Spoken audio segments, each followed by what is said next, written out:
रोटी, कपड़ा और मकान किसी इंसान के लिए ये बुनियादी ज़रूरतें हैं, लेकिन अगर इन बुनियादी ज़रूरतों में से एक ज़रूरत को अगर काट दिया जाए तो शायद जीवन की कल्पना कर पाना भी एक बहुत बड़ा मुश्किल टास्क होता है। मेरे पीछे जो मौजूद लोग हैं यह 3 में से एक बुनियादी ज़रूरत के लिए भटक रहे हैं और आज यह भटकते भटकते पहुँचे हैं रीवा कलेक्टर की जन सुनवाई में। इनकी ज़रूरत है तो केवल सड़क के लिए, ये सड़क की मांग के लिए आए हैं और क्या है इनका पूरा मामला, इनसे डायरेक्ट बात कर लेते हैं। क्या नाम है आपका? मेरा नाम है रामबली साकेत, पूर्व जिला प्रभारी बसपा रीवा। क्या है मामला? मामला आपके ये ग्राम खरहरी का ये एक आवेदन है और एक आपके ग्राम पड़रा के।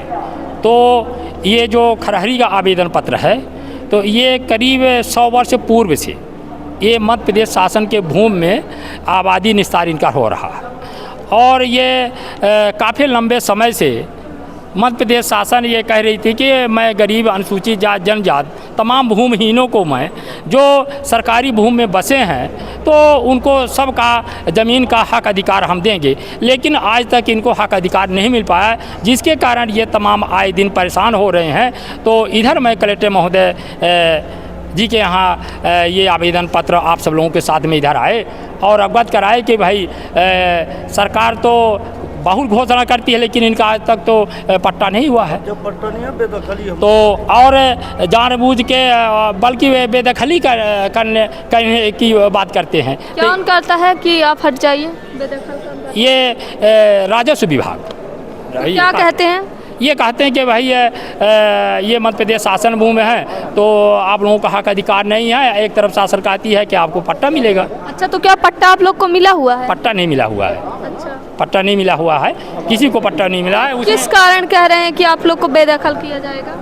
कुछ बन रहा है या फिर कोई योजना है? नहीं, कोई योजना कोई योजना नहीं, कोई योजना। ये तो ये रहा 200 घर की बस्ती है, वहाँ हरिजन आदिवासी पिछड़ा वर्ग बसे हुए हैं।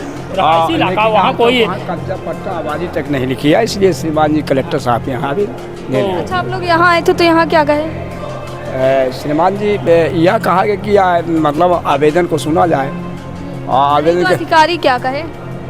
अधिकारी मुझसे बात किए हैं। अधिकारियों ने ये कहा कि आवेदन पत्र हम आप सब ले लिए हैं और तमाम अलग अलग जो विभाग हैं उन विभाग में दे करके इसकी कार्रवाई कराएंगे।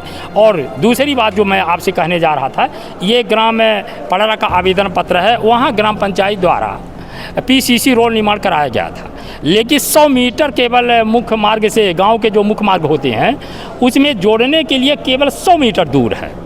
तो 100 मीटर आज तक वो रोड न जुड़ने के कारण 100 घर परिवार ये इस भारी बरसात में काफ़ी परेशान है।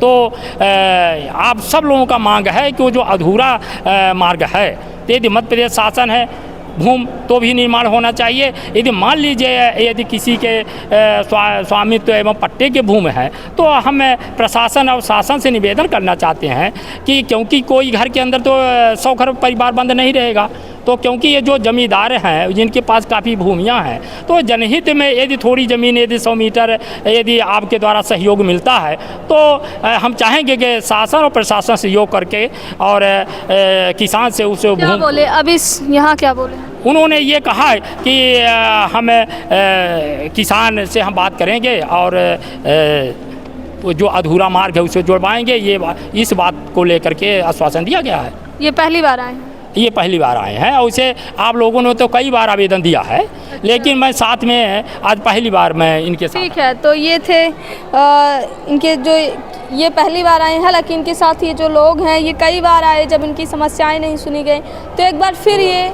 आशा लेकर आए कलेक्टर कार्यालय में कि अब शायद इनकी सुनवाई सुनी जाए और इनकी जो समस्या है उसका निराकरण किया जाए। फिलहाल यह तो जांच का विषय है कि अधिकारी इस पर क्या एक्शन लेते हैं, साथ ही क्या इनके साथ न्याय होता है या फिर ये फिर से सरकारी दफ्तरों के चक्कर लगाने को मजबूर होंगे। लेकिन सबसे बड़ा सवाल ये है कि कलेक्टर की जन सुनवाई में अगर कोई मामले सबसे ज़्यादा आते हैं तो राजस्व के आते हैं, सड़क के लिए जो लोग होते हैं वह आते हैं, और बरसात का मौसम शुरू होते ही ये बुनियादी चीज़ें जो हैं, ये बुनियादी ज़रूरतें जो हैं, तो उसके लिए लोग भटकते हुए आते हैं। वीडियो जर्नलिस्ट नीरज के साथ सोनाली दुबे की रिपोर्ट।